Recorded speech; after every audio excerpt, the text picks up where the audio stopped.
Assalamualaikum warahmatullahi wabarakatuh. Dalam video kali ini kita akan berbagi cara untuk menambal bak mandi yang keramik, dan di celah-celahnya itu ada kebocoran yang tidak kita ketahui di mana itu letak kebocorannya. Seperti ini dia teman-teman.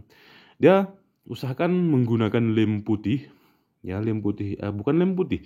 Maksud kami itu semen putih lalu diberikan air, kemudian itu silahkan ditempelkan ataupun ditambal celah-celah ini semua ya. Memang seperti ini caranya.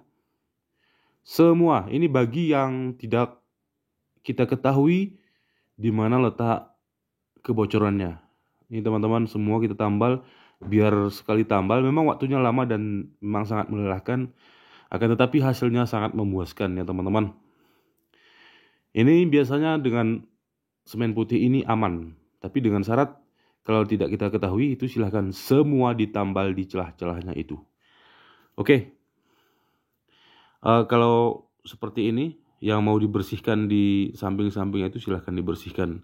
Berhubung kita kemarin itu tidak sempat untuk membersihkannya, lalu kita biarkan saja ya. Nah, seperti ini dia. Ini usahakan ditunggu sekitar 24 jam, paling cepat 24 jam. Dan setelah itu silahkan diisi air, dan alhamdulillah hasilnya sangat memuaskan ya teman-teman. Tidak ada lagi ada kebocoran-kebocoran yang ada di bak mandi ini. Nah, begitu dia. Ini dengan tangan kemarin tuh tapi agak menimbul-nimbul gitu. Oke, semoga bermanfaat ya. Ini sangat jos dan terbukti sudah kita coba dan hasilnya sangat keren. Dan kami akhiri, assalamualaikum warahmatullahi wabarakatuh.